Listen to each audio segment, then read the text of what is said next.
Chapter 14, called The Three Gunas. Sri Krishna speaks.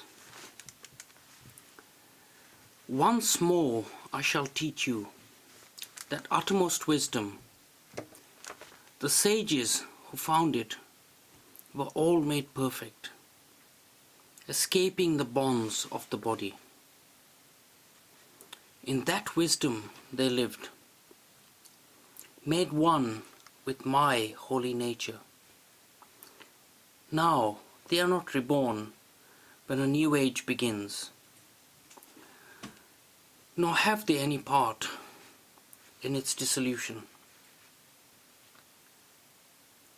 Prakriti, this vast womb I quicken into birth with the seed of all life. Thence, O son of Bharata, the many creatures spring. Many are the forms of the living, many the wombs that bear them. Prakriti, the womb of all wombs, and I, the seed-giving father. From Prakriti the gunas come forth, sattva, rajas, tamas. These are the bonds that bind the undying dweller imprisoned in the body. Sattva, the shining, can show the Atman by its pure light. Yet Sattva will bind you to search for happiness, longing for knowledge. Rajas, the passionate, will make you thirsty for pleasure and possession. Rajas will bind you to hunger for action.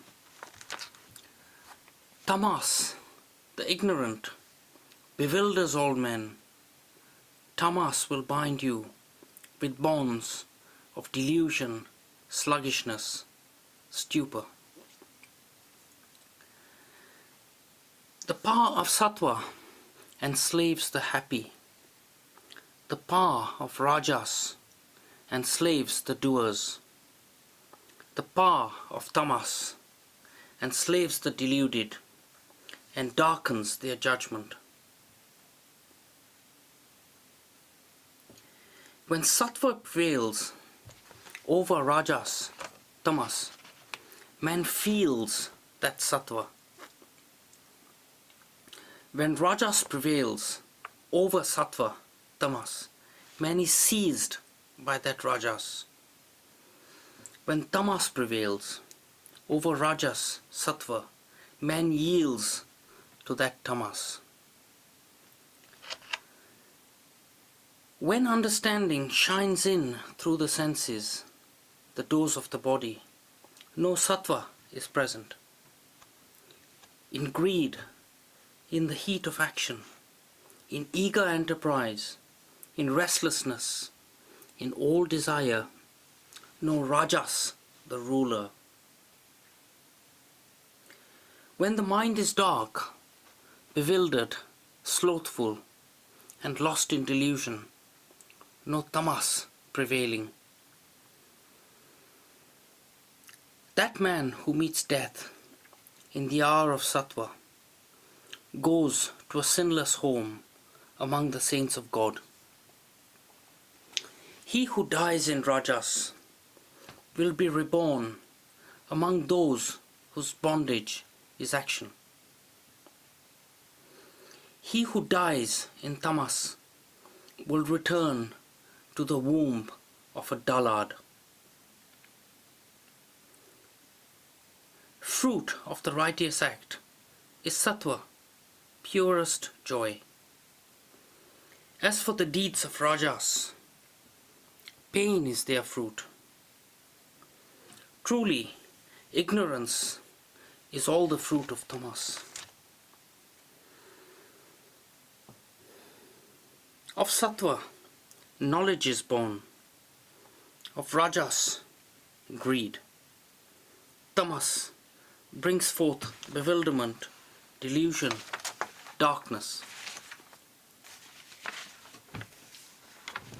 Abiding in Sattva, man goes to higher realms.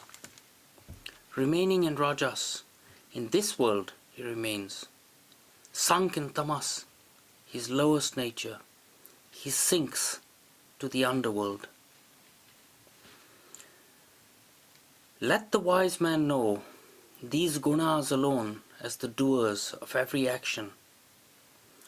Let him learn to know that which is beyond them also. Thus he will reach my oneness.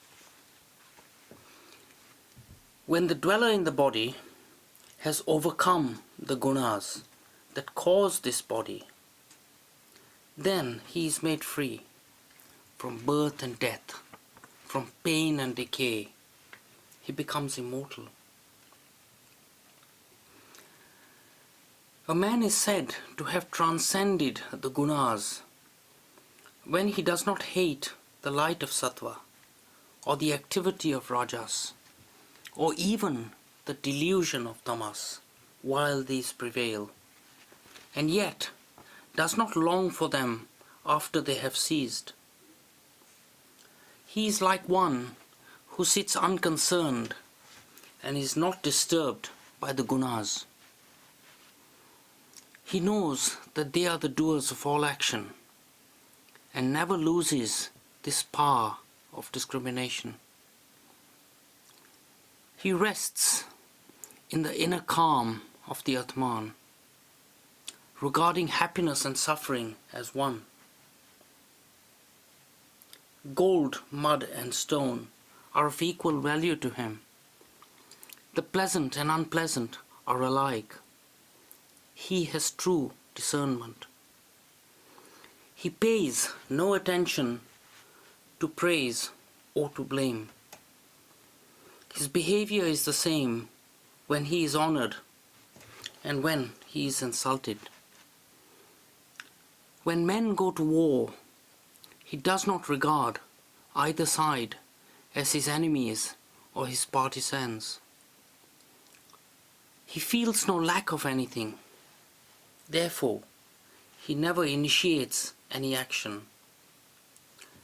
He who worships me with unfaltering love transcends these gunas. He becomes fit to reach union with Brahman. For I am Brahman within this body, life immortal that shall not perish. I am the truth and joy forever.